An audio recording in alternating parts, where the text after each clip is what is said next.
各位朋友，大家好。主家这台空调是变频的，不制冷，内机运行是非常 OK 的，它也不报故障。我们去外机看看是什么问题。那么外机呢，就是这个外机。好多老铁说豆哥，你修空调是半瓶水2把刀野路子。那么我只想说的就是，只要我能把空调修好，我能收到钱，价格合适，就是 OK 的。L 和 N 电压217伏 ，S 和 N 它也有一个突变电压的。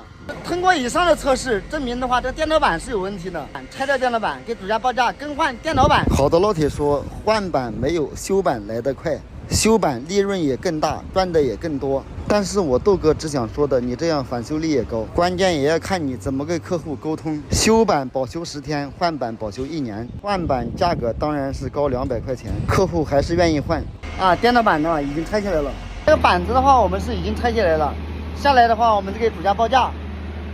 如果他同意，我们就给他更换或者是维修；不同意的话，那么呢，这样就撂给他，反正我也不给你装了，收上门费50块。